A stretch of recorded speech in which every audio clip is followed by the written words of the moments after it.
Hey everyone, my name is Michael Regina, the author and illustrator of The Sleepover, the all-ages horror graphic novel from Penguin Razorbill, and I'm here to do another video talking a little bit about storytelling and all that sort of thing. And this video is actually going to be kind of a fun one, a little bit different, more of a recent development in my journey as a writer that I just felt like I had to share with you all.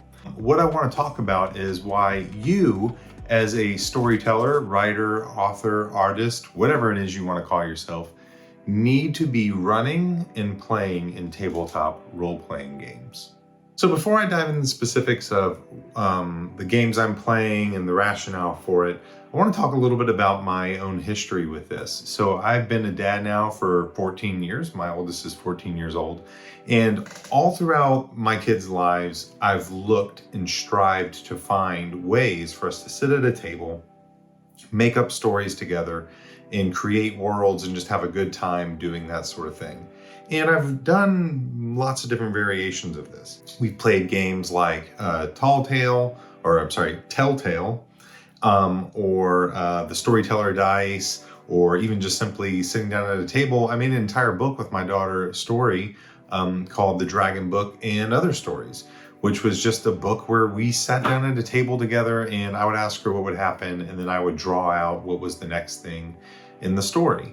But this desire to continue making and doing collaborative storytelling with them never really went away, and I never really found a vehicle that had much staying power beyond a few times of playing it in relative, a few times of playing it in an interest that kind of eventually would wane pretty quickly. That all changed actually when my oldest daughter, Story again, came to me and asked for the opportunity to play Dungeons and Dragons. She asked if we could learn. Admittedly, I had never played it before in my life. I didn't really know a lot of friends who played it, and if they did, they didn't talk about that they played it. So I wasn't aware of it, other than in the vague sense of what it was. And if we were really truly being honest, I've been a nerd my entire life, but up until 2016 with Stranger Things coming out, like if you were a nerd, like you were like a nerd, but at least you didn't play Dungeons and Dragons nerd. You know what I mean? Like it was a thing where it largely people didn't talk about it if they were super into it. Well, obviously things have changed. The game is more popular than it's ever been, and we took it up an opportunity to go to our local game shop, had a DM who runs the game there, and we sat down and we played a one-shot with a group of our friends that evening and had an absolutely great time. Now, if I were being honest, I've wanted to play Dungeons and Dragons for years. I just didn't have a group to play with. No one offered to run the game and let me be in there as a player. And frankly, with my time constraints and the fact that I work a day job and I also make books, the idea of being a DM or the GM of a game seemed like really not the best option in the entire world for me, that I just didn't have time for it. Well, this experience actually really opened my eyes to how much I probably was overthinking that process. The GM or DM that we were with that evening really gave me a quick rundown of kind of like how he sets up games and so on. And honestly, like I left that and I realized, oh, wait a minute. These games we completely make up on our own, and if I'm the DM, I get to be all the monsters and the bad guys. Again, I think there was some perception issues here before having played the game, that I always felt like the game was something where you bought a book off of a shelf, and if you were the DM, you needed to learn that book and memorize that book, and that was the way the game was played. I don't think I really knew that this was something that, in large part, people were homebrewing content. I just didn't have a ton of exposure to the game. And so this sort of revelation that like, wait, no, I get to create stories and I get to sit at a table with my friends and take them through a story I've made. Man, I got to tell you, like my apprehension about being a DM completely went away, and all I wanted to do was be a DM and play the game.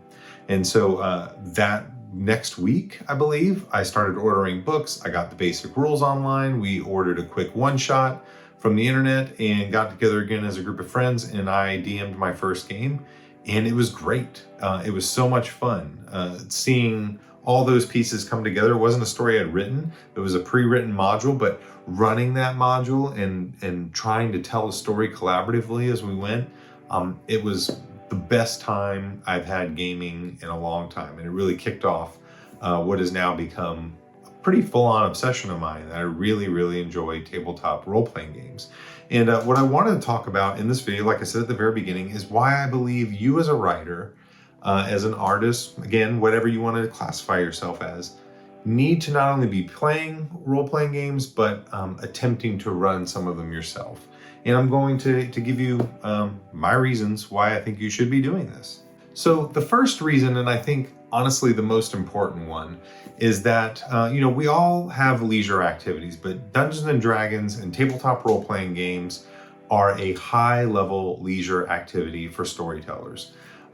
They are a great way to sit around and have a community type event where you're sitting at a table with a group of friends and you're creating a story and a universe and a world together, that shared storytelling experience like I've so looked forward to. But for you as the person running the game, it really flexes a lot of basic storytelling skills that translate into a lot of other aspects of writing and being creative. And a few things that I think of in mind when I think about this. So for me, one of the things I particularly struggle with is I really only make a graphic novel like once every couple of years. It takes me about 1.5 to 2.5 years to write and draw a graphic novel. So in the broad sense of the word, I'm creating stories very, very slowly. I'm only getting to really execute one every couple of years. But with a game like a Dungeons and Dragons, or a couple other games we've been playing, Kids on Bikes, and as well looking to start up Monster of the Week real soon, I'm getting to tell stories very rapidly, at least thinking through the basic story mechanics on an ongoing basis. So every week or two, I'm sitting down and trying to come up with another story that my characters will go on, and we'll launch off on this adventure together. And so I'm flexing that storytelling muscle over and over again. Now, do you have to do this in a role-playing game? There's obviously a billion ways you could be doing this. You could be writing short stories. You could be doing any other number of things. But I'm saying as a leisure activity, as an activity that a way to spend your free time, to enjoy community with your friends, and kind of that shared camaraderie, man, I don't know that you can do much better as a storyteller than with something like a tabletop role-playing game. You are, especially if you're running it, you are flexing so many great storytelling muscles. One of the other things I've noticed at the table is that you get immediate feedback as to whether or not the things that you are doing are working. So you can sort of intuitively feel at that table while the game is going on, is my pacing off? Are things getting slow? Are people getting bored? Are they looking at their phones? Are they getting excited when something crazy happens? Do they gasp when something unexpected happens? That very first game that I played, it was a simple thing, but I was playing with largely a group of kids, and they were fighting and battling this giant inferno spider. And the mission that we were going through was a one-shot called A Most Potent Brew, which from what I understand is a fairly popular one, so some of you probably have played it. But they were fighting this giant infernal spider, and they landed that final blow, and the whole table erupted in cheering. So these were just like level 1 characters, but just seeing that that sort of reaction at the table as I was hopefully building suspense and building up a moment of triumph was really something else. It was pretty cool. And I've had this happen a few times, or after I finished my first game with my adult group, one of my friends came up to me afterwards, the whole thing, and said to me, he's like, man, that's some of the most fun I've had in a long, long time. And then in the most recent session, same thing. I got to see them gasping and having fun as I was telling a haunted house story, and that the things I was doing was shocking and surprising them. So you get this very immediate feedback loop of like, ooh, people, they really liked that, or that didn't go so well, I should pivot away from that, or how do I bring more and more people in? And a lot of it is like tweaking and plussing my own storytelling skills. And man, it's just, again, I don't get to do this super often. So it's really reinforcing a lot of really cool ideas at the table, and I'm getting to do that very consistently. Another thing I'm learning how to do is improvise. Now, obviously when I'm writing and scripting things, that doesn't come out super often because things are drafted and rewritten and all that sort of thing. But um, learning to, like I said, read the table and get ideas based on what maybe people would respond more to or what maybe makes the most sense in that moment is really key. So in this Halloween adventure I was running for my friends, I got the sense that the monsters weren't scary enough. So I started plussing the attitudes and the behaviors of the monsters in the storyline because I was just playing them very much written as the book had written them out. And then I started adding and tacking on additional elements to the stories and to the creatures. And I started seeing this very cool visceral reaction from my players at the table. And it really got me excited to kind of make the story more intense and scary and plussing that sort of thing at the table. So it's a great moment to kind of go, things aren't going so great. What can I do to improve it right here, right now, and then gauge that interaction. And it's really cool to kind of watch when something sort of clicks and kicks for your players as they improve and or they really start to enjoy it. Another thing I'm learning about it is sort of counterintuitive to a lot of the ways I think, is that when building out an adventure for a role-playing game, I'm much less interested in specific character points. Obviously, points, plus points if I'm able to bring in information about my characters into the individual stories that are happening. But really what I'm learning is that the primary job of every session is to sit down and create a compelling and interesting problem for my characters to solve. And then they bring themselves out to bear within that environment. So I'm learning that one of the primary roles of a storyteller is to tell something that is exciting and interesting, and then letting the characters react naturally to those events. This is not necessarily a one-to-one comparison when it comes to how I might write a book, because you're obviously bringing in things like character development, themes, story arcs, so on. But that sort of main pivot thing of like the most important thing from an audience perspective is that you present a compelling problem. And that is sort of at the heart of adventure and encounter design within a tabletop role-playing game, is that you'd sit down, come up with a cool, compelling problem, and then let your characters react to that. And then obviously, if you were refining that, you would change things up and make it more and more natural as you went. But again, learning that a cool problem is really where all stories need to start. I also recommend strongly a book by Eric Bork called The Idea that really dives into the specific topic about your idea for your story being the most important thing to spend your time on. So pretty cool thing I've been learning within that. So another thing kind of tangential to this whole experience of it being a high level leisure activity, one of the things I'm really enjoying about these games is that the source material, or the books that you can purchase, so here's the Monster Manual and Van Richten's Guide to Ravenloft. I obviously have the Dungeon Master Guide and the Player's Handbook for Dungeons and Dragons, and I also have started playing Kids on Bikes, and I've started playing, I'm learning how to play Monster of the Week. But I own all these instructional manuals, and what is so cool about them is they serve as fantastic writing resources. So they pose a lot of very interesting things throughout the book, like Van Richten's Guide to Ravenloft. If you are a horror writer or a suspense writer, there's just tons of great information here about monster design, creature design, creating dangerous and foreboding environments, domains of dread is what the book calls them, dark lords, so on and so forth. The exercises and sort of the ringer that they put you through to prepare something for the tabletop experience translates fantastically towards plotting and outlining and figuring out the book or the story that you're going to be writing. So I've used these books just a lot as great storytelling resources. Kids on Bikes has a great setup for the way it builds character design. It's very simple and straightforward, and especially if you're playing with characters that are non-magical, ordinary folks, the character design system within that game particularly is a fantastic intuitive way of coming up with kind of ordinary people who deal with extraordinary problems. So great resource for exercising on world building, story creation, and so on. And the Dungeon Master Guide as well has some great resources for building out encounters and storylines and so forth. And so far within Monster of the Week, I'm seeing something similar. They have an entire mystery engine that they would walk players through, or for the GM or the keeper within that game system on how to create a mystery for the hunters in the game to go through. So don't undercut.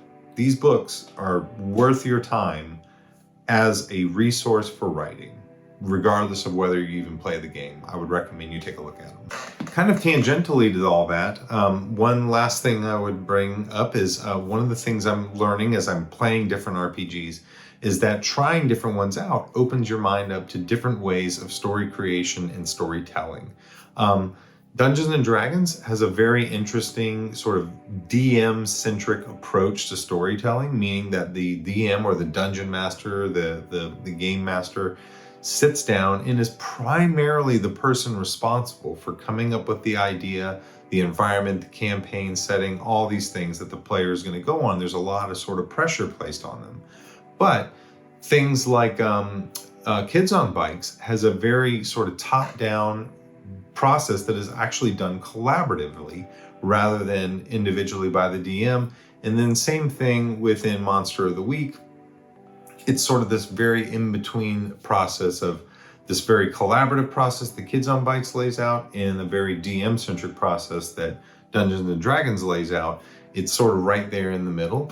And again, I like looking at those resources and going like, how is this game building up its storytelling? And one of the most fun I've had in a while was sitting down with my kids and my family with the Kids on Bikes manual out in front of us. And we created our first small town that the characters would be interacting in, all of their characters, the connections, the conflict, everything that these characters involved in. It took us like an hour and a half, but it was a fun evening of just coming up with different ideas. And then the next night we played that story.